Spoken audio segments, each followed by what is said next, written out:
ఢిల్లీ వీధుల్లో కుక్కలు ఉండకుండా వీటి కోసం ప్రత్యేకంగా ఏర్పాటు చేసినటువంటి షెల్టర్లకి పంపించండి అంటూ మన సుప్రీంకోర్టు అయితే ఆదేశాలు జారీ చేసింది. దాదాపు ఢిల్లీలో 3 నుంచి 4 లక్షల కుక్కలు అయితే ఉంటాయి.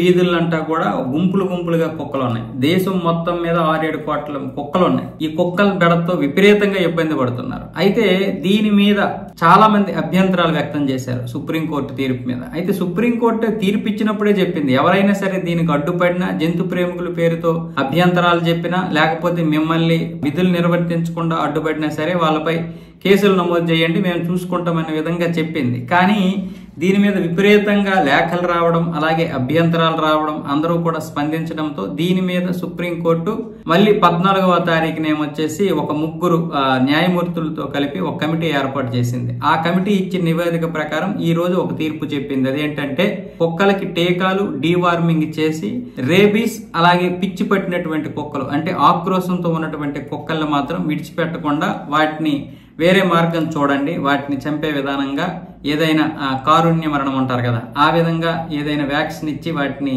మరణించే విధంగా చూడండి. అలాగే డీవార్మింగ్ వ్యాక్సిన్ వేసినటువంటి కుక్కల్ని మాత్రం మళ్ళీ తిరిగి అదే ప్లేస్ లో విడిచిపెట్టాలంటూ సుప్రీంకోర్టు అయితే ఒక కీలకమైనటువంటి తీర్పు చెప్పింది. కానీ వాస్తవానికి దీని మీద ఎవరైతే సెలబ్రిటీస్ అభ్యంతరాలు చెప్పారో ఆగస్టు 11 నాటి తీర్పుకి, వాళ్ళందరూ కూడా కుక్కలతో ఉండరు.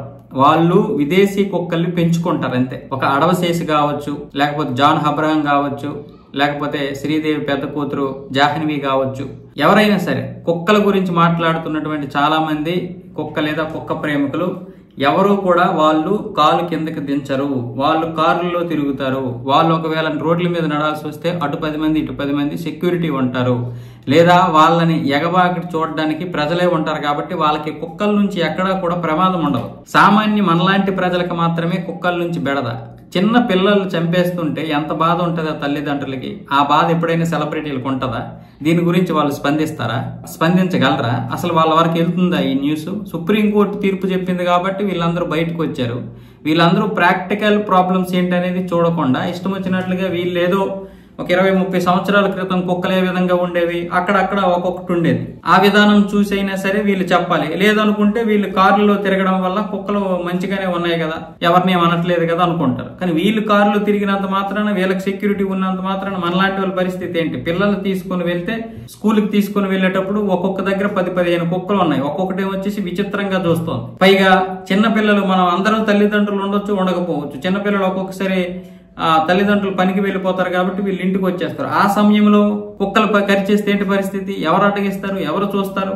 పైగా ఇన్ని కుక్కలు ఎక్కువైపోవడం వల్ల వాటికి ఆహారం దొరకడం లేదు.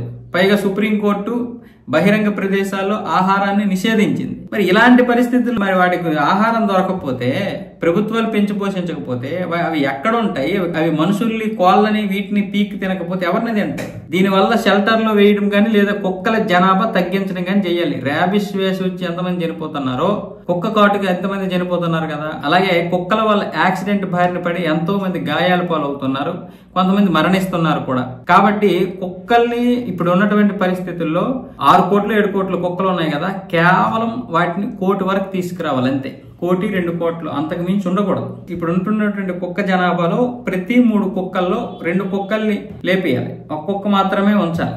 మళ్ళీ జంతు ప్రేమికులకి అందరికి ఏదైనా నొప్పి వస్తే ఆ నొప్పి ఏంటంటే ఇక్కడ కుక్కలతో తిరగాలి, వీధులంట తిరగాలి, అప్పుడు వాటికి సమస్యలు తెలుస్తాయి. అంతేగాని ఏసీ గదుల్లో నుండి కారుల్లో ఉంటూ ఈ స్టేట్మెంట్లు ఇవ్వడం కరెక్ట్ కాదు.